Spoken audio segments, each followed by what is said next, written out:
Today we are joined by Fen from MonAnnie Cake Design. So Fen, do you want to tell us a little bit about your business and what led you to become a cake designer? So thank you so much, Natasha, for having me. So my business is called MonAnnie, and we are an artisan cake and patisserie business, and it's run by myself and my husband, Segun. How did it start? Ooh, it's a long story, but to cut it short, I think I've always actually been a creative at heart. I've always loved kind of baking, cooking, and doing things with my hands, but I never thought it would be a job that I'd do. And I went through a period of mental illness in 2013. And during this time, baking became my therapy. And beyond that, I just continued to explore it in all its glory. And that's how MonAnnie was born. What would you say makes you unique, and how would you describe your style? Okay, so I think I'd start with my style. So I'd describe my style as considered, elegant, and detailed, but with flavor at the foundation, with flavor at its core, really. And as to what makes me unique, well, I think being me makes me unique. There's so many talented creatives and cake designers out there, and I bet if you gave us the same point of inspiration, a source of inspiration, we will all interpret it in different ways. So the way my mind works, the way my thought process works, the way my eye sees and interprets detail, and the way my hands create things are different to everybody else. And that's kind of the beauty in the world. There's always someone for all our couples out there. Yeah, absolutely. Which leads on nicely. So where do you find your inspiration? Does it come mainly from the couples that you work with, or do you like to kind of have the freedom to kind of bring in your own inspiration to the cakes that you make? Yeah, that's a great question, Natasha. I think it's a combination of both. I think first and foremost, I'm being a part of a couple's special day, and they have their love story and their wedding story that they'd like to tell, and I'm inspired by that, and I love to connect with that. So firstly, they inspire me. They and their team inspire me. But beyond that, I mean, the world is full of so much inspiration, so many beautiful things, and I think I'm doing my best, even more so now, to pause and take all that in and allow it to kind of, be imbibed in it. And exactly, and I love things like flowers. I love textures. I love fabric and how it moves, and the movement of general things like, I don't know, birds and butterflies, that kind of thing. And old buildings with the beautiful architecture as well. So those are some of the things that inspire me, but I think it's a bit of both. So apart from cake, what is your, what do you love most about your job? I feel there's so many things that are difficult to choose one. But I'd say, first and foremost, I love weddings. I think I've always loved weddings from the time my first sister got married. I think I was 11 at the time, and I was just so enthralled in it all, and I couldn't get enough of it. And I don't think that's ever left me. So it's an honor to be a part of a couple and a family's really special day. And that, for me, I think is my favorite thing. Same for me. It's the that it is such a privilege to be a part of someone's amazing day, and I think that it just spurs you on, doesn't it? Every couple is different, and no two weddings are ever going to be the same. They could have exactly the same suppliers, exactly the same style even, but actually something is always different, and it always comes back to the couple. Exactly. I love our industry. Me too. So what would be your top tip for couples who are currently looking for their cake designer? So my top tip would be for them to take their time and not be afraid to ask questions. I think with every supplier, there's a part of your special day, you want to choose someone that you wholeheartedly connect with, and you feel from the bottom of your heart that they will take your vision or come up with a design that would be the best cake for you. So just take your time and go with your heart. You usually feel it, I think, Yeah, when you absolutely. don't want to connect with this person. There definitely And I has think to be an they element of understand. trust, doesn't there? Exactly. So that was my top tip. Yeah. Talk us through your process of when you take on a new client, kind of what would the process that they go through when working with you? How does that work? Okay, so the process usually starts with either the couple or a lovely wedding planner and designer like yourself reach out, which is always, you get that email in your inbox and you're like, ooh, excited, Amazing. what the wedding is all about. Exactly, it's like, oh yeah. So they normally provide some general information like the date of the wedding, the venue, probably a mood board sometimes, and a rough idea of what they're looking for, number of tier wise. Yeah. Following this, I then reply, ask a few more questions, and then we try and arrange a tasting and a consultation. Yeah. And this is actually one of my favorite parts, because you get to meet the couple, you get to know them, you get to connect. As I was talking earlier about connecting with your clients, you get to connect with them and hear their love stories and their vision for their wedding. And you talk about all things cake, and most importantly, because it's cake first, they get to take cake. It's food first, right? Right, yeah, I'm all for that. Yep, exactly. It's food first, so they get to taste some wedding cake flavors of their choosing as well. Yeah. So we touch on design and what they want, what their vision is, what the other elements they've chosen are.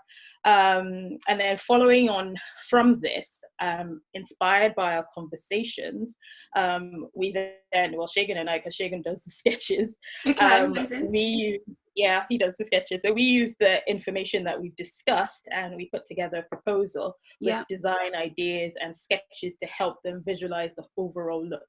And then it comes to the big day and you deliver your masterpiece. Yes, it comes to the big day. And a lot of it as well is working with the team. So it's usually liaising with the planner, sometimes liaising with the florist if they're having sugar flowers, to see what kind of sugar flowers they're having, so we can, what kind of wedding flowers they're having, so we can match it in sugar, things like that. It's all about working as a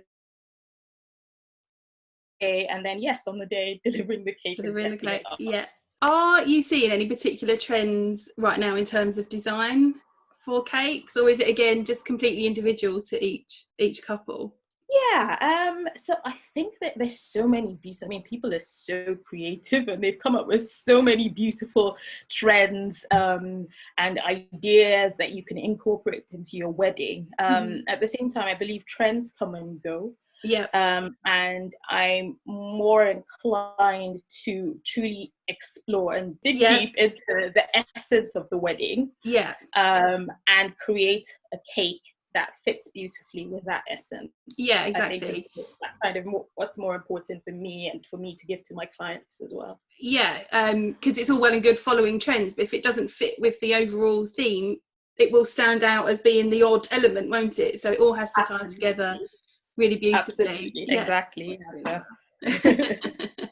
So for this video series that we're recording at the moment, we're focusing specifically on marquee weddings, at-home weddings. What do you think makes a marquee or at-home wedding really special? First of all, I love marquee weddings. I would say it's so wonderful that that's what your business focuses on, because firstly, marquees are a beautiful blank canvas in which you can really let your imagination go wild and create the vision that you truly have in your mind and bring that to life. So firstly, I think they're great for that, because with venues sometimes you might be limited as to what you can do and create. Absolutely, and then secondly, I think the word or the fact that it's at home or it can be at home, I think in itself is truly special, because I remember when I got married about 11 years ago now, even though my now husband and I lived in the UK, I wanted to go back to Nigeria, where I'm from,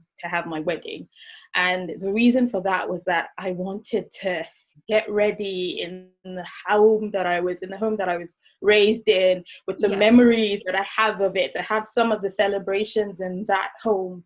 And I think there's just something so beautiful about being surrounded in a home by all that love and all those memories that you have from your childhood and beyond. and being surrounded by that on your special day, and then even creating a new memory that you'll treasure forever in that environment. There's just something just so amazing and beautiful about that. Oh, thank you. That's really lovely. So obviously marquees do come with some extra challenges and things like that. As a cake designer, are there any particular challenges or considerations that you have to make when it's a wedding that's happening in a marquee as opposed to a venue? Yes. The one thing that springs to my mind is the heat. The midsummer I know, right? marquee. Yeah, that's what I was going to say. I think what goes through my mind sometimes is, hot! Yeah, exactly. Yes, I think the challenge would be a summer wedding, because the cake is made up of lots of beautiful, delicious things that sadly can be temperature dependent. Yeah. So a very hot marquee can affect the structure of a cake. Yeah. So I think this would kind of affect the type of, not necessarily design, but the outer icing that you pick for your wedding cake. Yeah. For instance, I know lots of people love buttercream cakes, so a cake that's iced with buttercream on the outside, but in a hot marquee, or let's say a glass marquee in the middle of the summer, the cake might just decide, I've had enough of this. This is not sliding. I need to, exactly. I'm just going to Olaf and melt. Yeah. You know, so it's bearing that in mind. And I know a lot of people, I've had lots of brides saying, oh, but I don't like the taste of fondant. Right, which is the hard icing that can be the exterior of the cake. And myself included, it's basically just sugar. Okay. But I like to think of the cake from the inside out. So a cake is usually made up of layers of cake. And then you'd have some kind of delicious filling, which could be buttercream, could be chocolate ganache, it could be curds or jams, things like that. Mm-hmm. And I like to look at the outer icing more as a protective layer and a blank canvas for decoration. Yeah. It's not necessary, and I think when the cake is cut as well, it's not something that's necessarily served with the cake. So in a marquee wedding, if you want, I mean, it's a balance between flavor and design. And even though cake is food, a lot of it is based on people seeing it and admiring it, or you seeing it and admiring it. So I would advise going for fondant icing, but not looking at it as this is what I need to eat, thinking about the cake from the inside instead of the outside in terms of flavor, if that makes sense. Yeah, no, that makes perfect sense. And actually, I've not really thought of it as, because like you, I think sometimes you can have if the fondant's too thick, it can be like you don't get to taste the cake. But actually, you think of it as just the protection. Exactly, and it can easily be cut away, basically, and you still have the cake intact with the yumminess and the fillings that you've decided on. And at least it will still be standing when it be standing for your photos. Your guests, you spent all this time and money on it. You want your guests to see it and admire it and enjoy it. And that takes us on nicely to the next question, which would be, what would be your top tips for styling a cake table or display to really wow guests? Because I think sometimes it can just be, oh, we've got a cake table, we'll stick it in the corner and we'll wheel it out when when it's time to cut it. But like you say, people are spending a lot of time, effort and money in creating a design that they absolutely love, and then it's such a shame to see it just stuck in a corner of a venue or a marquee. So what would be your tips for that? I think you've already touched on my first tip, which would be to take into account the positioning of the cake. It's one of the elements that you've chosen to tell your wedding story. So let's give it prime position. Let's be able to display it in all its glory. So I think that's really important. A nice position that has a nice background that people can see it. Probably you can see all the way around it as well. Taking into account that, I think, is really important. But the other thing I think is important is actually taking into account the design of the cake, and choosing elements on the table that will complement that and not overshadow it. Yeah. So it's a nice balance there. I mean, it can start from simple things and actually the table linen, making sure it's nicely pressed and table legs not showing underneath, things like that. Table legs. I know, table legs. Oh my word! Yeah, cake table with table legs. I'm like, oh no. You know, simple things like that, or it could actually be perhaps having a beautiful cake stand. This can be really important if you're having a smaller cake. So a cake stand might add a little bit of height and add some elegance to it as well.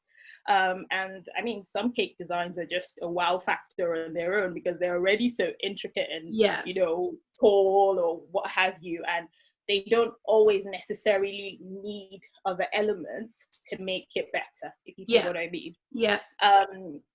But having said that, really, I do love a beautiful floral installation around a cake. Yeah. That complements it, you know. In my opinion. I know, exactly. It's, for me, that's so beautiful. I think especially if a couple have perhaps chosen sugar flowers on their cake. Yeah.